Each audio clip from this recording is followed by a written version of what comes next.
All right, let's dive right into a kingdom that's about to tear itself apart. We're in England under King Henry IV, and the whole place is on the brink of civil war. But the real fight here isn't just for the crown, it's for the future of the nation itself, and it all comes down to two young men on a collision course. So let's meet our main players. First, you've got Hotspur. He's the perfect warrior, the son every king dreams of having, brave, honorable, the whole package. And then you've got Prince Hal. He's the actual heir, and he couldn't be more different. He's spending his time in pubs with criminals. The paths these two take, well, that's going to decide everything. Okay, first up, let's take a look at Hotspur. This guy lives and breathes a strict code of honor, and ironically, it's that very same code that's going to put him in direct opposition to the king he's supposed to be loyal to. So the trouble kicks off right after a huge victory. Hotspur wins a major battle for the crown, which should be great news, right? But here's the thing. He captures the rebel leaders, and then he flat out refuses to turn them over to King Henry. It's a massive, and I mean massive, act of defiance. So why on earth would he do that? Well, his excuse is pretty incredible.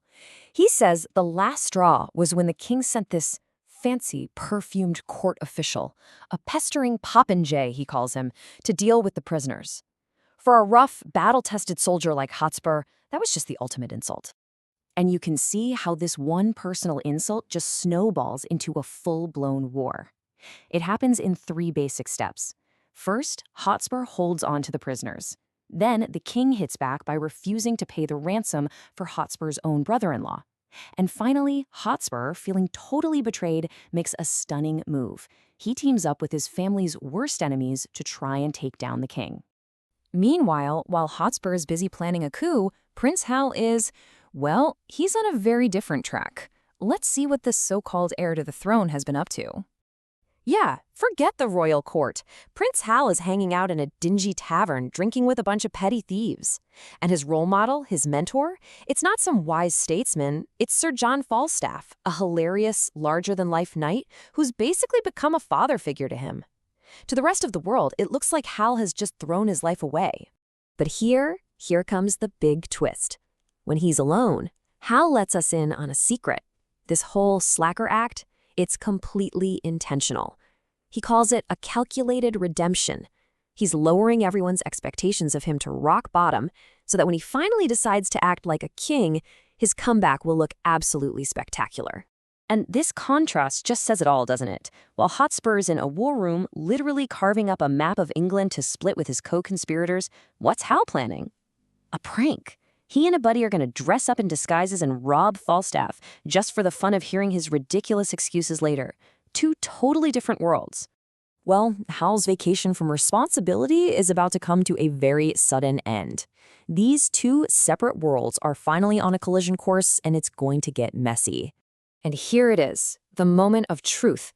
The king summons Hal to the palace, and he just unloads on him. He tells Hal he's a total disappointment. And then he drops the ultimate bombshell. He says he wishes Hotspur, the guy leading a rebellion against him, was his son instead. Ouch. And that really sets up the central question of the entire story. Is it too late for Hal? Has he gone too far?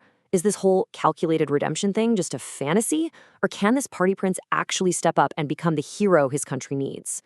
Well, Hal's answer is just electric. The joking stops, the act is over. He makes this incredible promise to his father. He says he's going to redeem himself on the battlefield against Hotspur, and that he will literally strip Hotspur of all his honor and make it his own. It's a massive gamble, but the king believes him. He sees a flicker of the son he always wanted and gives Hal a command in the army. And not a second too soon, because right then, news arrives that the rebel forces have all linked up. The war is officially on. So, all of this leads to one place, the final bloody showdown at the Battle of Shrewsbury. This is where honor will be tested, and a prince's redemption will be won or lost. But as the rebels get ready for the big fight, their alliance starts to show cracks. Hotspur's own father claims he's too sick to bring his army. Then another key ally, a Welsh leader named Glendower, gets delayed. Before a single sword is drawn, their great rebellion is already starting to fall apart. The king even offers them one last chance, a full pardon if they just stand down. But Hotspur never even gets the message. Why? Because his own uncle, a guy named Worcester, intercepts it and lies. He's afraid for his own neck, so he tells Hotspur the king plans to execute them all no matter what. That lie, mixed with Hotspur's pride, seals their fate. On the battlefield, it is absolute chaos. The rebels think they've won when they kill a knight who's dressed up as the king. But then, the real King Henry is attacked, and who's there to save him? Prince Hal, already wounded but fighting to protect his father. And that heroic act leads us to the moment we've been waiting for.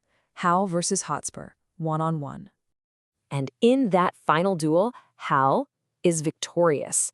He defeats Hotspur, and the epic rivalry comes to a bloody end. In that one single fight, Hal saves his father, he crushes the rebellion, and he proves without a doubt that he is the true heir. Hotspur dies for his code of honor, Hal lives to create a new one. With Hotspur gone, the rebellion just crumbles. The traitors are sentenced to die, but in a move that shows what kind of king he'll be, Hal convinces his father to honorably release one of the bravest enemy fighters.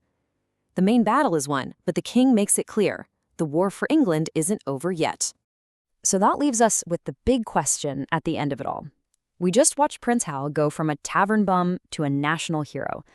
But was it a true change of heart? A real, honest redemption? Or was this whole thing just the flawless execution of a cold, brilliant political strategy that he planned from the very beginning? That's the question Shakespeare leaves you to figure out.